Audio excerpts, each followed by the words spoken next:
ladies and gentlemen, fellow tech nerds and real estate professionals alike. I am Jake Youngs, one of your hosts today, along with Mr. Tech, Jeffrey Raskin. And Hello. Today we are going through episode 3 of the Tech 4 podcast. We're so grateful that you've decided to join us today. And this afternoon or morning, depending on whatever time you're watching this thing, we are going through one of Jeff's favorite flagship topics, which is the paperless office. You know, the class that's been used to pioneer the entirety of technology for real estate. And Jeff, tell us a little bit more about it and where you'd like to go with today's episode, talking about the cloud.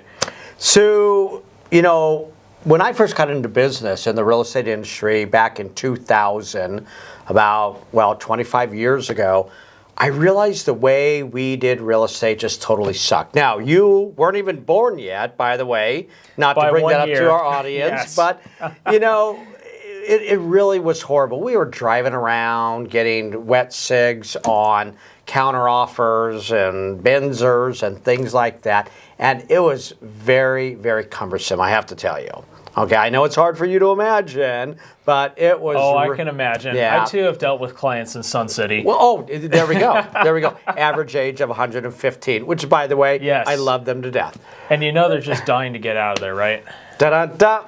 Yeah. So here's the thing, is that I just didn't like it. And I go, there has to be a more efficient way.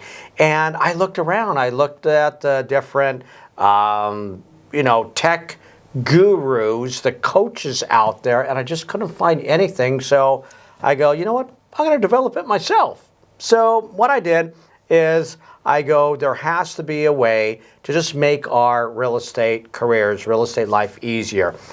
Now, I do want to let you know that the cloud, as we know it today, did not exist.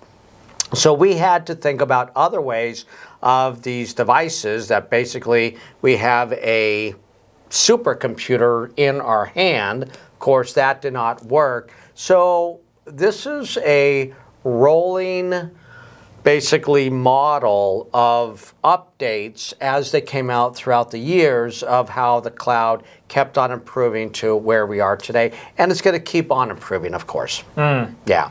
It's a great point. Yeah. So basically, I think people need to understand first what the cloud is, because I think that people, even after all these years, are still just a tad bit scared of the cloud. They go, oh my gosh, cloud, and they hear that and then they just turn off. And so let's go over what the cloud is, right? I mean, it's not just this puffy white thing outside my door. That's one of the things that it is, right? But let's talk about the cloud in the capacity of how it makes our life easier.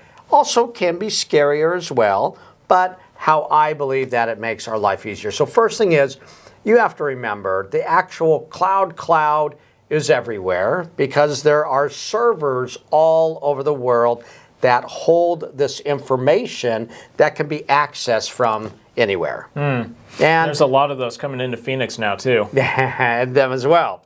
So that's really what it comes down to. So if you think about it, right, when you get a check and you want to deposit it into your bank, Bank of America, Chase, Wells Fargo, whatever the case may be, you take a picture with your phone, it immediately, within seconds, you're going to get a text, you're going to get an email that says, hey, by the way, you now have a $75 check in your account.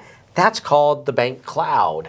Think about all of your emails, right? Gmail, Yahoo, AOL, whatever the case may be. Cox.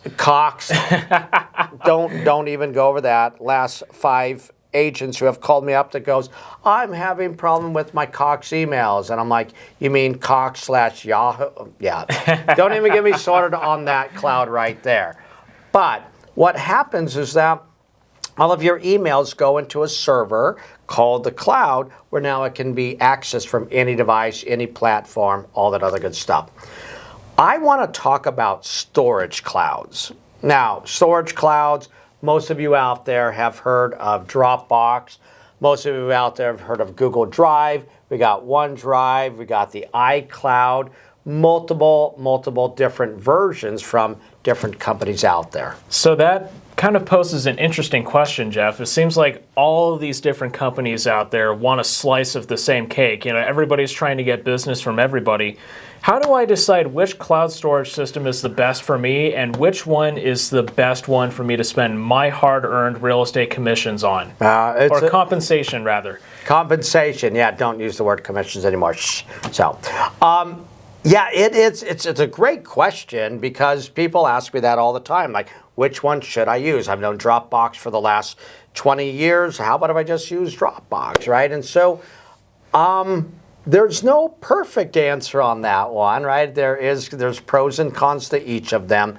If I go on price alone, which I don't want to do that, right? Because you don't always go with a low cost leader because once again, different pros and cons here and there. So let's first talk about the different clouds and then we'll get into kind of pricing and why you should or should not use one or the other. All right. Okay. Sounds fair. Let's get into it. So the first thing is, I need to tell you, and you know this very well from me, my favorite word of all times is going to be platform agnostic.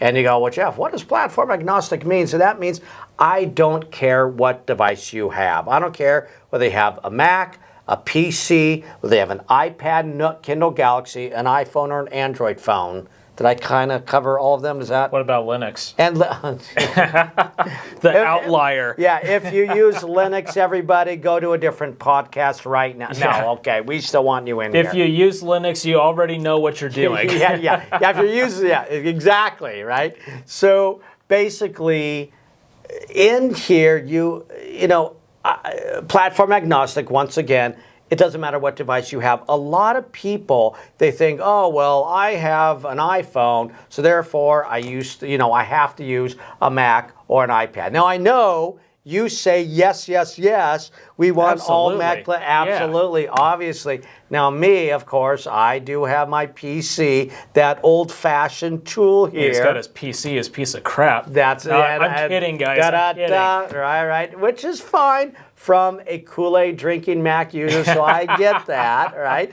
But the thing is that I like my iPhone, but I also like my PC, and a lot of people go, well, Jeff, they're not going to talk to each other, so what can I actually do to put it together? Now, if you would have asked this question and we would have had this podcast 15 years ago, I would have said, oh my gosh, yep, absolutely. Apple will talk to Apple a little bit better. Microsoft will Android, whatever the case may be. And still kind of is the case, to be fair.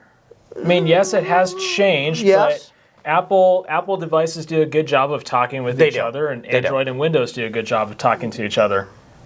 You do know that in PC-based machines, Microsoft-based machines, you know that they have, I don't want to go down a rabbit hole on this one, but you know that they have something called Phone Link, and what it does is it allows your Android phone and your iPhone to actually get on to the computer, and you can see all your text messages. Did you know that? Mm-hmm. Okay. I did indeed. Okay, so actually you can do similar things. Can you still do some really cool things from iPhone to Mac and iPad? Absolutely, and I get that, but that's not the majority of our audience, right? I think the majority of our audience is using a PC, not to disparage what you're going to, but they use a PC and they're using an iPhone like I am. Mm-hmm. And so I think that's really where it's going to hit home, is to those, should we call it 85% maybe?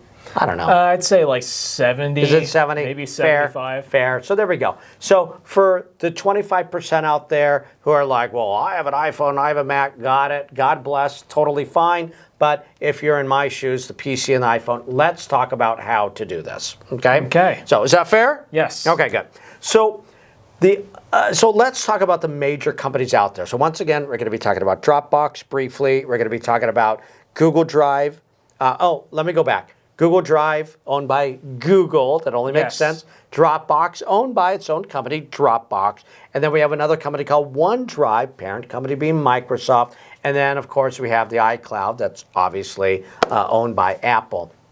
So the reason, and there's other ones out there, by the way. There's Box. There's some other. Amazon's got their own Amazon storage. has their own, Albeit that's a little bit more corporate based instead of being more so gosh, consumer-based. That's the word I'm looking for. Yeah, and so there's a ton of them out there, everybody. I mean, photo storage, Amazon gives you unlimited as well. So there's a lot of different things out there.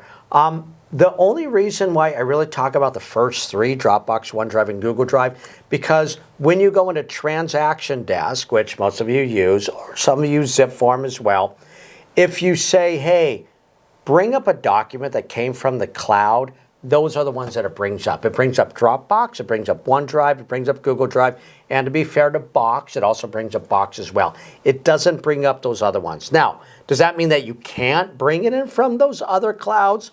No, you can, but if it's like, hey, this is right in your face, bring it right in, you can do it from those top three. Right. Okay? I'm with you so far. Okay, good. So, I'm going to bring up that Dropbox, OneDrive, Google Drive, and we'll talk about which ones is better and whatever there. But you need to understand my blanket statement, which if you've been in my class or Jake's class, you know this, right? Blanket statement of the day, of the week, of the month, is everything must be in the cloud. Everything, everything, everything. You know? Don't ask us how we know. Yes, don't ask, just everything has to be in there. You know, I have to tell you, I get a call at least 2 times a week, and here's what the call actually sounds like. Hey, Mr. Tech, I do want to let you know that I was on a plane and I left my device in the front seat pocket, and oh my gosh, my whole life was in there, my documents, my taxes, my pictures of everything, and I left it in there, and I don't know, do you think I can get it back? Very first question is, was it in the cloud? If they say no, I go, you're SOL. Yeah. And if they say yes, I'm like, I'll get it back for you.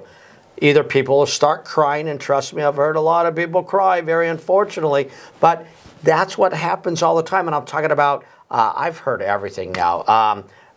Break and grab in the car, people running into Circle K, and people, I mean, I've heard everything now, unfortunately. And when your device gets stolen, I don't care what device it is, your iPhone, your Android phone, you lose it, right? It happens. Actually, just pausing right there to that point, we talk about leaving devices behind on flights, guys. This happens all the time.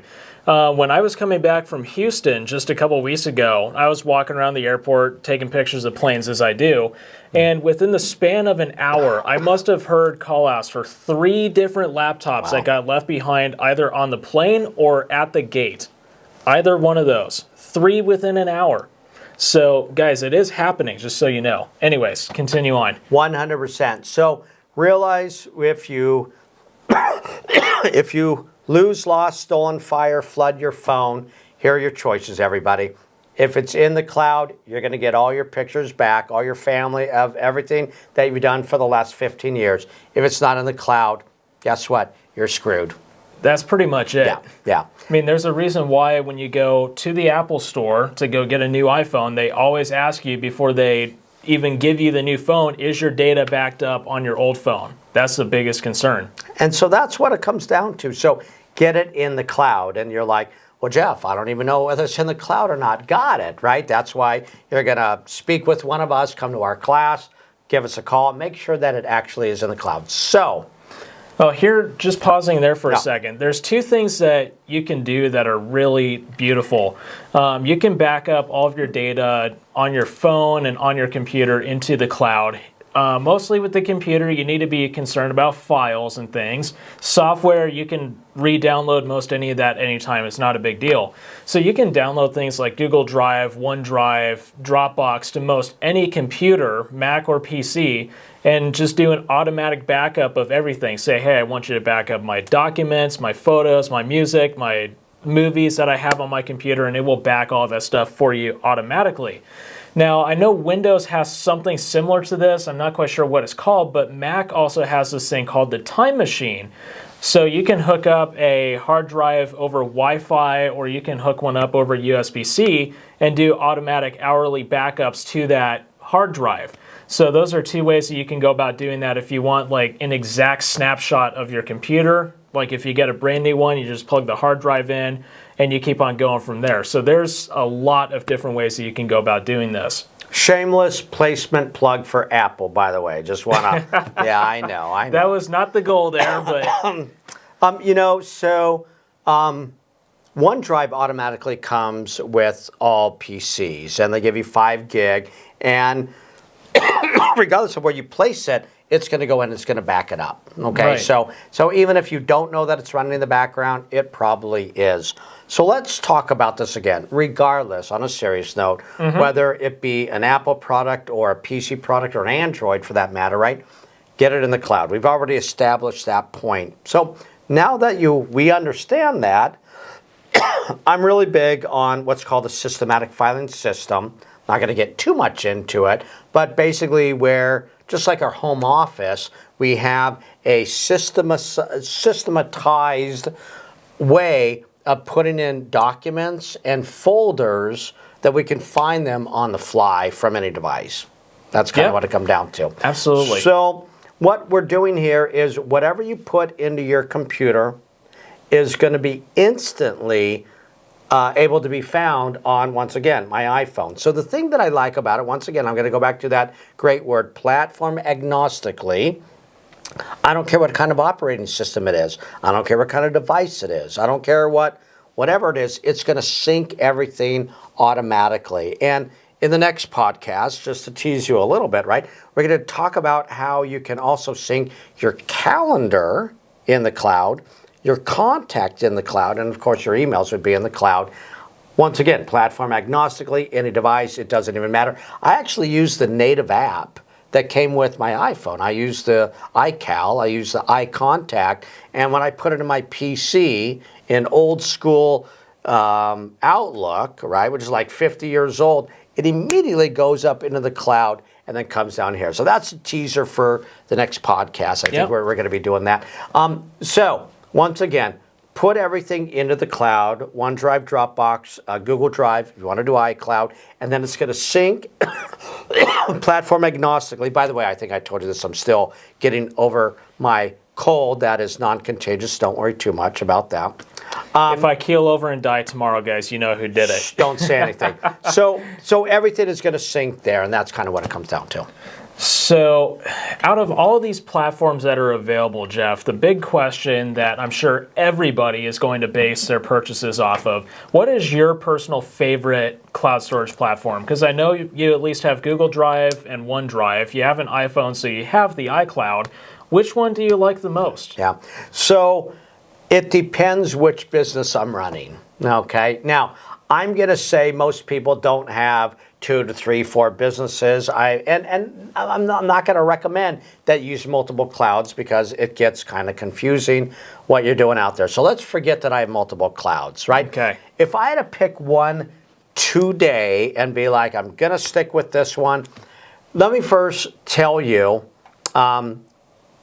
why and the pricing behind each one, and then you can figure it out from there. Okay, so let's talk about the freemium version of the big three minus the iCloud. So you'll solely put the iCloud, and this isn't a bash on Apple or Jake, but iCloud, pretty, platform non-agnostic, right? They're very proprietary. They really like you to have Mac everything. So unless you go to iCloud.com, that's a different story. And there we go. See, I knew there was a caveat in there somewhere. But let's go over the big three. Yes. Okay, so Dropbox, they give you a whopping 2 gigabyte for free on the freemium version. Ooh. I know, 2 gig, everybody. I want to let you know. Which, man. by the way, you have to remember, ready for this one? 50 years ago, they didn't even have a 2 gig supercomputer. So think about that for a second. And we're carrying this you around. remember how tall a 60 megabyte hard drive was?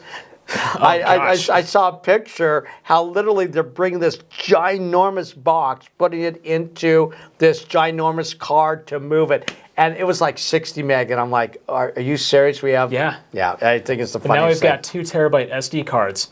Right. Anywho. Right. Okay. So anyways, 2 gigabyte for free Dropbox. We got Google Drive. That actually gives you the most with that freemium version. They actually give you 15 gigabyte, which is quite a bit, right? 8 times more, almost 8 times more, right? And then you have OneDrive, which is Microsoft, and they give you 5 gig, right? So you got 2, 15, 5. Now, if that satisfies your needs, and that's what you will get you whatever you need, then go with just the freemium version, right? Which I'll still go over which version I'm in. Now, if you want to get the paid version, basically Dropbox, and by the way, they actually lower the price a little bit to be a little bit more competitive. They used to be $150 for 2 terabyte. I think they've gone down to like 100. I think they're at $125 or even to 100 now. Is that monthly or annually? Oh, I'm sorry. This is annual, everybody. Okay. So I'm giving you annual. Yeah, great point. Usually, right? to be fair, buying per year is a lot cheaper than paying per month. A lot cheaper, by the way. Yeah, anytime you're doing this monthly, and I know you're like, but Jeff, $7, $8 is pretty. Yeah, but when you add it up times 12, it's okay. If you're going to be paying for it for 12 months, either way, buy the 1-year bundle. You might as well do it. Okay, so we got about $125 for Dropbox, and it's going to give you 1 or 2 terabyte. Now, I have to tell you, most people out there in the world, and especially our fellow realtors, right, will never use a terabyte in their lifetime. That's 1,000 gigabyte, and I have to tell you, I've met, I could probably count them on one hand, how many people will say, well, Jeff, I've used more than 1 terabyte. Most people will never use 1 terabyte in their lifetime. Oh, and for scale, I've got 2 hard drives at home that are 4 terabytes apiece. Both of them are clones of each other. And I've got, gosh, it's got to be 50 to 60,000 photo files on each of them, and I haven't even killed 2 terabytes yet. Yeah. So put that into perspective. Yeah, most people are not going to do it. Okay, so now let's go over to Google Drive. Google Drive, owned by Google. Once again, 15 gigs for free, my favorite 4-letter F word. And then basically for $99 a year, they're going to go ahead and they're going to give you that terabyte. Okay? Now let's go over to OneDrive, which is owned by Microsoft. Once again, they give you 5 gigs for free.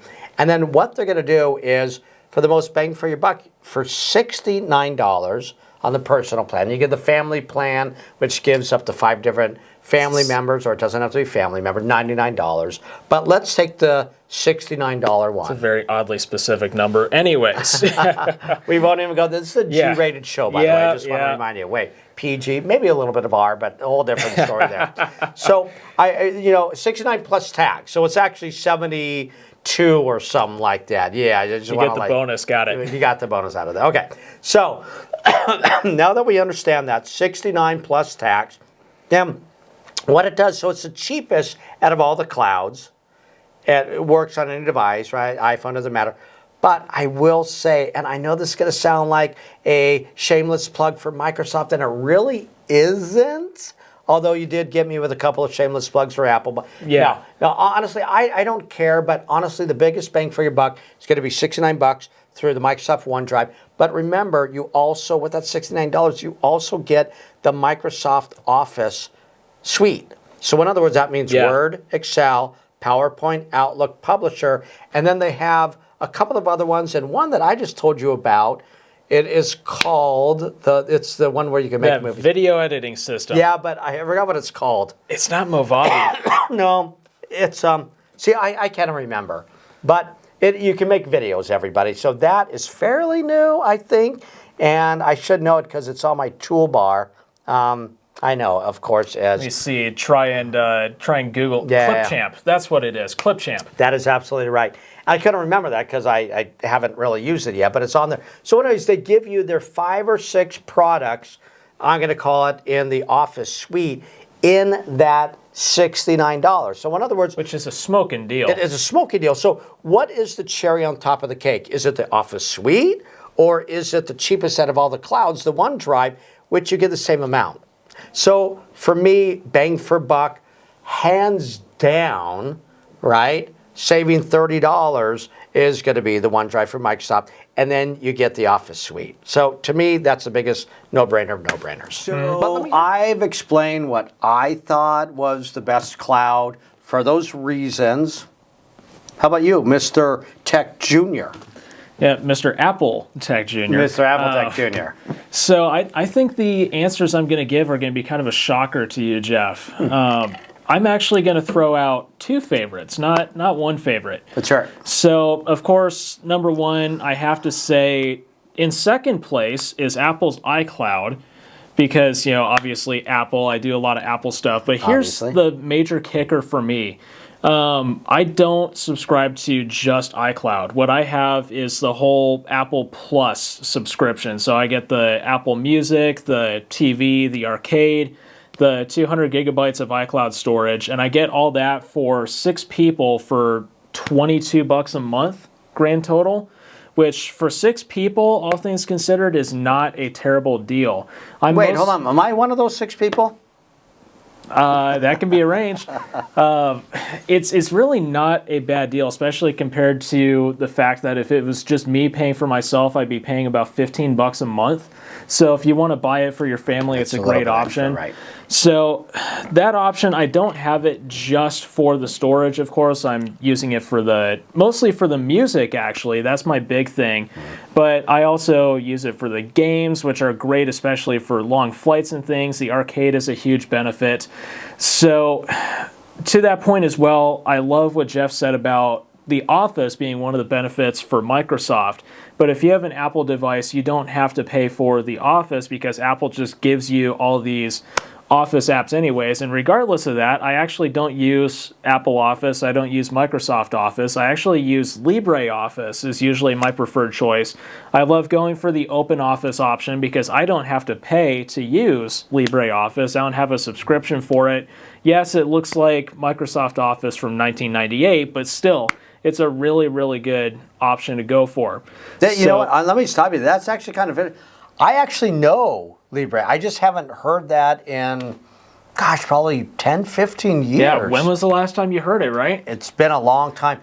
And what he said about Apple, so to be fair, Apple does give you pages instead of Word. They give you numbers instead of Excel. Actually, Google, for that matter, has its own version of its free Office as well, Google Sheets and so forth and so on. So I just want to let you know there are a lot of free options out there for these different Office suites.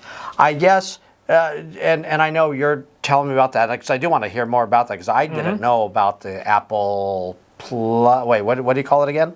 Actually, it's not Apple Plus, it's Apple One. Apple One, okay. Yep. So they just came out with that just shy of 2 years ago, so it's still a relatively new bundle that they put together.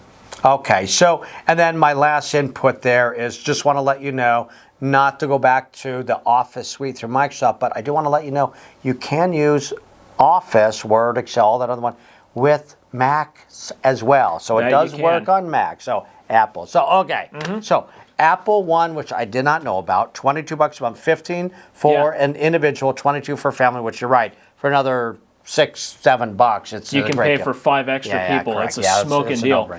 So yeah, I have Apple One. I pay for my whole entire family to use.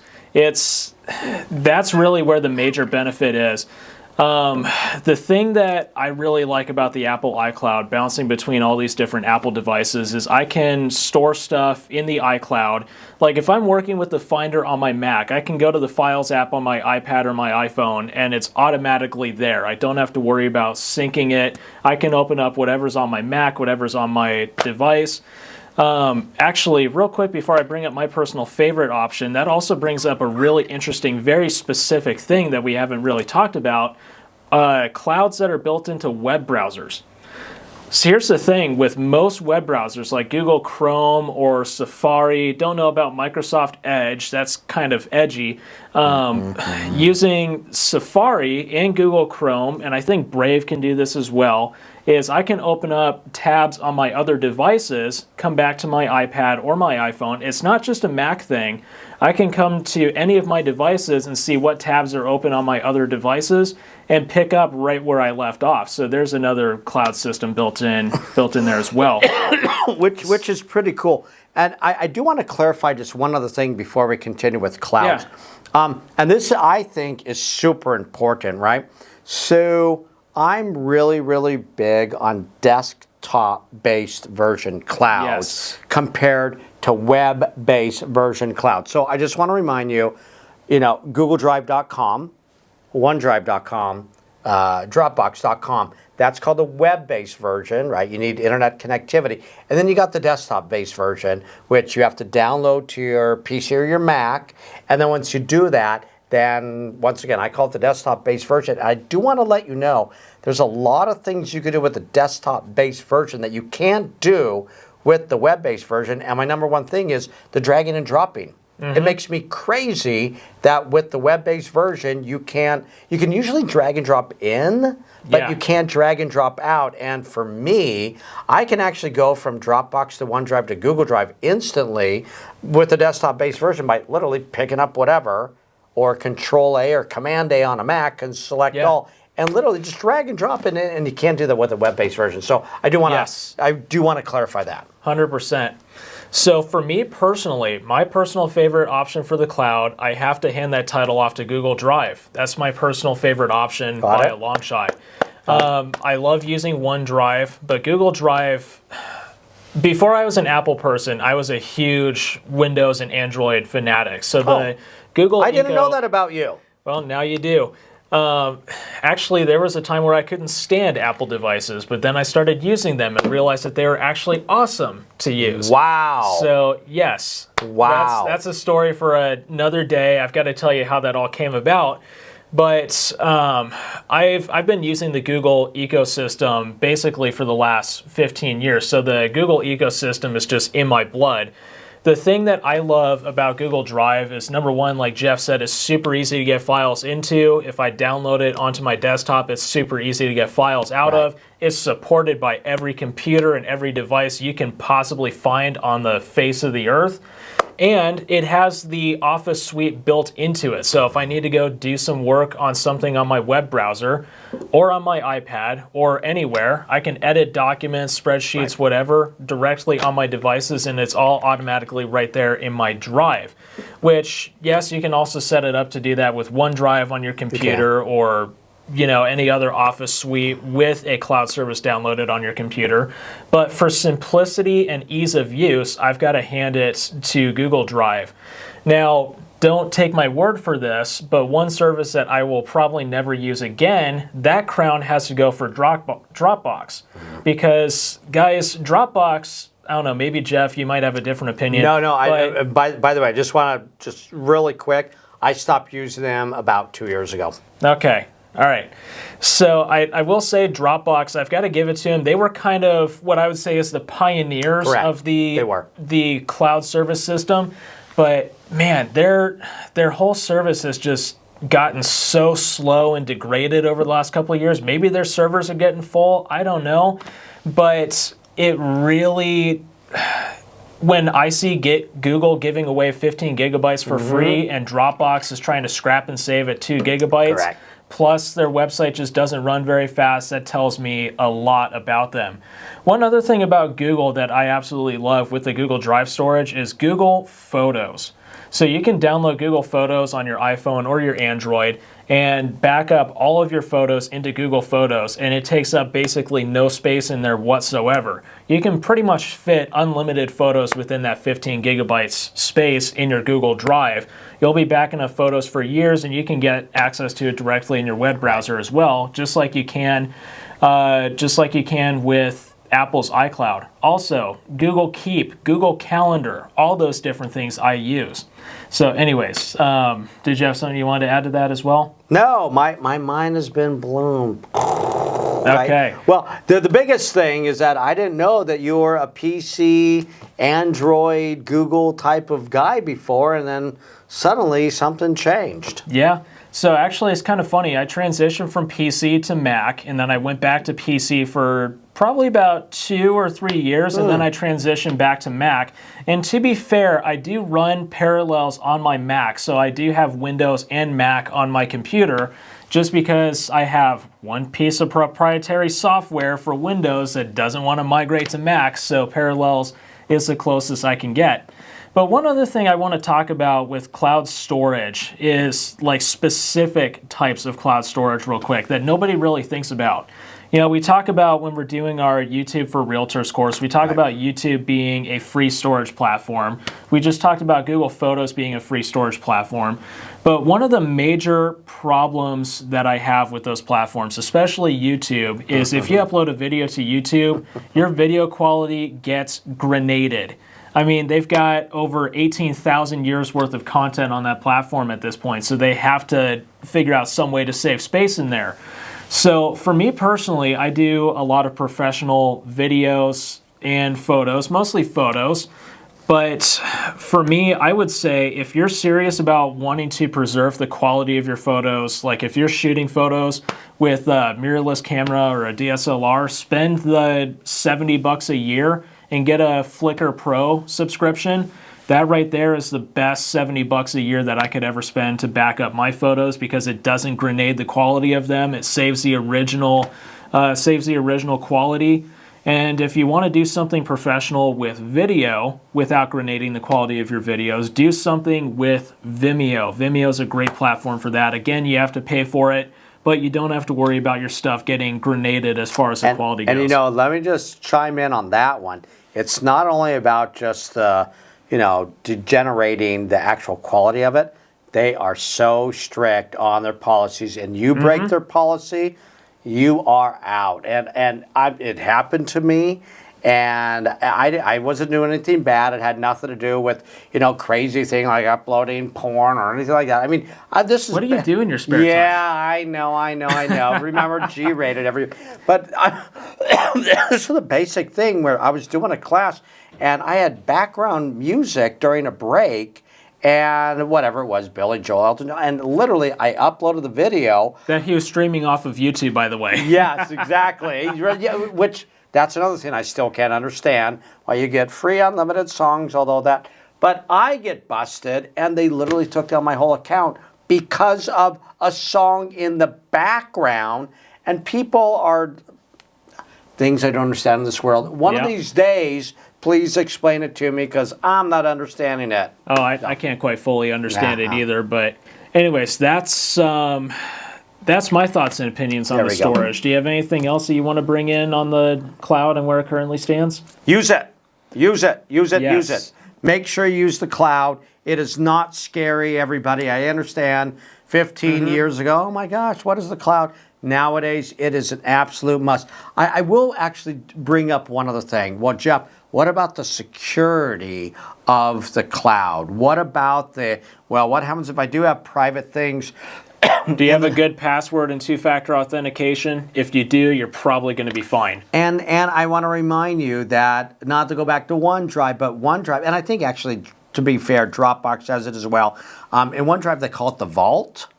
And in the Vault, you can actually put extra sensitive things in there, social security numbers, taxes, things like that. And actually, it has, sometimes you get up to 3-factor authentication. So in other words, for me, and a lot of you have been to our cybersecurity class, I use my fingerprint. So in other words, I have a little device. It's got that YubiKey. Yeah, it's a YubiKey. And I literally, so without my fingerprint, you ain't getting in there. And I think it's going to be, I know everything is hackable, everybody, except for blockchain.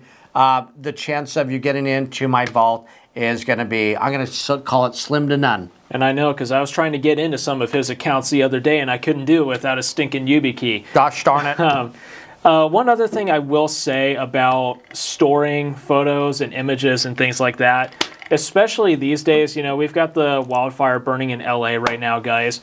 Cloud storage, yes, it is a massive thing to invest in. I totally agree with that. And some of you might be saying, well, I don't want to pay an annual subscription or a monthly subscription for my services.